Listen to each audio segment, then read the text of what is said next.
Hoy, Aiko. Aiko! May kaibigan ka ba single? Oo, bakit? May kaibigan ako single. Alam mo na gagawin mo? Malamang.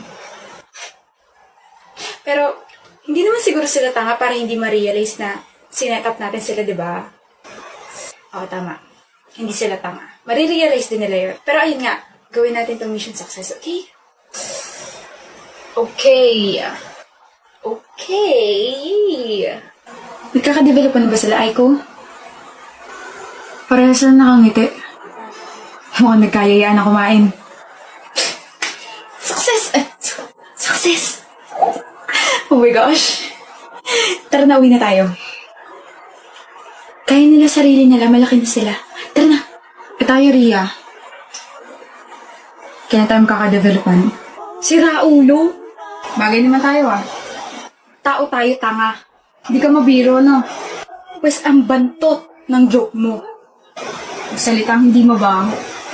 Pero ironic, no? Matchmaker tayo pero wala tayong kamatch. Kasi hindi ka gumagawa ng paraan para magka-love life ka. Ganon yun. Paano yung taong gusto ko, pilosopo? Kapag gusto, may paraan. Kapag ayaw, may dahilan. Natakot umamin. Takot ka ma-reject? Hindi ako takot ma-reject. Parte na ng buhay yan eh. Mas takot ako sa kung ano man magiging reaction niya pagkatapos ko umamin sa kanya. Bakit? Hindi niya kasi seseryosohin yung confession ko. Tatawanan niya lang ako. Bobo siya kapag ganun. Eh di bobo ka pala. Ano? Gusto ko ta. Gusto ko ta, Ria.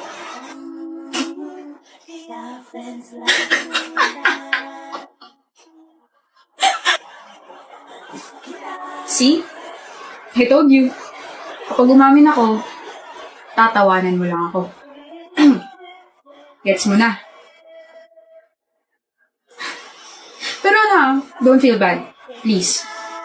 Okay lang ako. Ganun talaga. Nagiging tuloy tayo para sa dalawang tao, pero yung sarili nating tulay, hindi natin maasikaso. Kaya tara na, umuwi na tayo. Natawa ko pero hindi ko naman sinabi na hindi kita gusto. At ano? Tara na. Nagutom ako bigla. Tara na. Ma'am, ayaw po talaga. Decline po talaga. What do you mean my card's been declined? Decline po as in, ganon. Try it again. Buy me Prada. No. Balenciaga. No. Sandali po. Kilala po kita. Oh, sabi ko na ikaw yun, ma'am eh. Sikat ka po rito sa mall. I get that a lot. Oh, I'm getting shy na. Wanted ka po sa pagnanakaw. For stealing everyone's heart. Pag nanakaw ng credit card, ayan yung mukha mo nakapaskil sa board, oh. Security! I knew it! Let's go. Let's go. Nasaan ako? East! Kanina ka pa nandyan? Ano sinabi sa'yo ni ma'am? Pinagalitan ako sa quiz tsaka sa pagtulog ko. Teka, bakit mo gusto malaman? Para kasing kasalanan ko kaya ka napagalitan eh. Bakit mo naman naisip yan? Mori, pasensya ka na kung palagi mo akong iniisip kaya napanaginipan mo ko. Ano? Pasensya ka na kung nahulog ka sa akin, na you can drive me crazy, and I'm sorry kung shy king ka lang. Nangaasar ka ba? Uy, hindi Hindi ako ganong klaseng tao.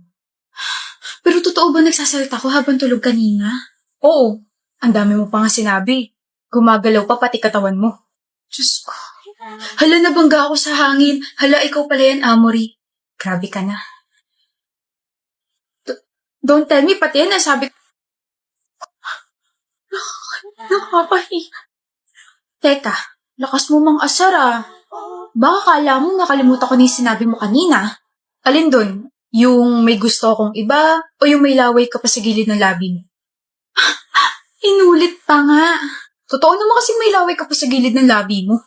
Oo na. Di na kita crush. Heartbreaker. Panaginip breaker. May gusto akong iba. Alam ko, okay? Hindi mo na kailangan ulit-ulitin. Kaya nga hindi na kita crush. Amory, Ano? may gusto akong iba. Oo na. Kaya ka mababa sa quiz kasi slow ka eh. Iba na nga gusto ko. Ano bang pangalan mo? Amory Ibanez. Tanggalin mo yung Nyez. Amory iba. Oh, May gusto kang iba. Iba? Iba. Amory, may gusto akong iba, Nyez. May gusto ako kay Amory, iba, Nyez. Iba. Iba. Ang pangit mo umamin, nakakabobo. Gusto mo turuan kita ng mga banat? Grabe ah. Then pwede mo ba akong turuan ng mga banat mo? Aray! Bakit? Nang hina tuhod ko dahil sa'yo.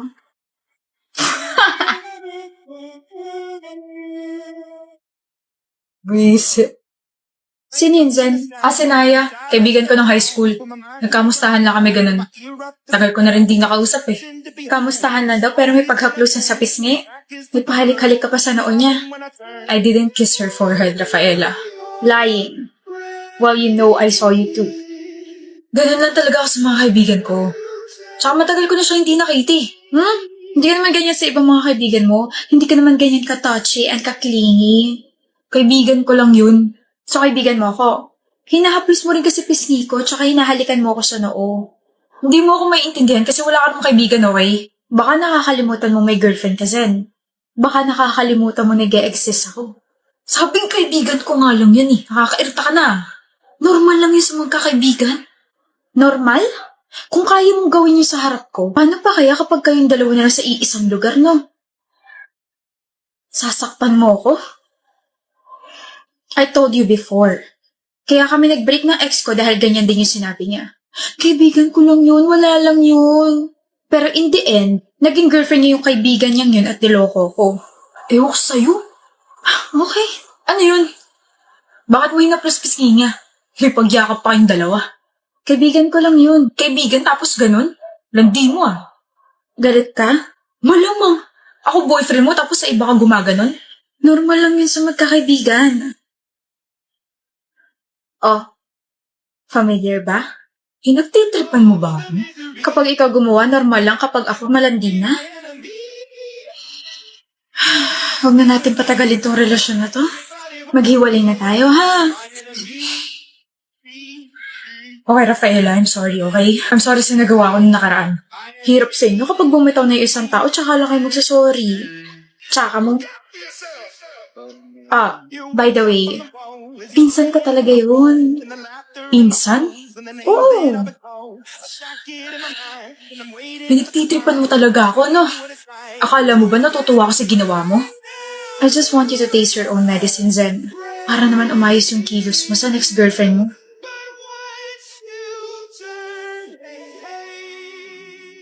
What a surprise, Heidi.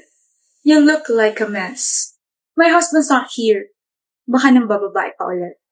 Bigay mo na siya kan asawa mo, Zanea. Seryoso ba? Pumunta ka rito para sabihin lang yan? Hiwalayan mo na siya. Ako na mahal niya. Tone down your voice. Baka nakakalimutan mo nandito ka sa pamamahay ko. Ibigay mo na siya sa akin. Kailangan ko siya.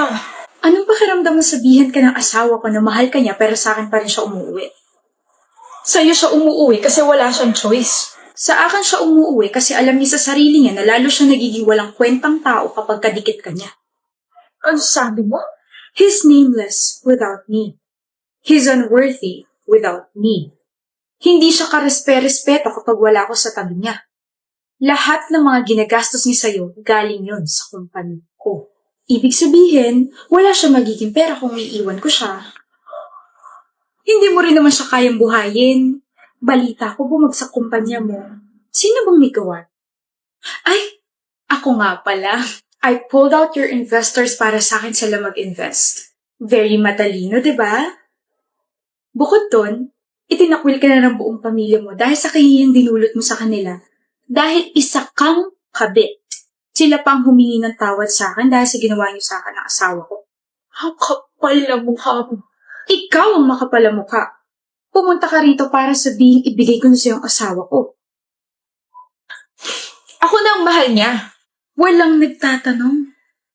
Walang may paki. Hiwalayan mo na kasi siya. Hindi naman na kayo masaya. Para sumaya kayo? Yok, ayoko nga. Well, hindi ko naman na mahal ang asawa ko. I already have my peace of mind kasi alam mo yun, pa-travel-travel lang ako, pa-shopping-shopping. Masaya ako sa buhay ko ngayon. Pero kayo, hanggang sa mamatay ako, nakakabit ang salitang manloloko at kabit sa inyong dalawa. You'll never be happy. Walang tatanggap sa inyo kasi mga immoral kayo. Kung sino pa yung kabit siya pa tumatapang. Kadiri.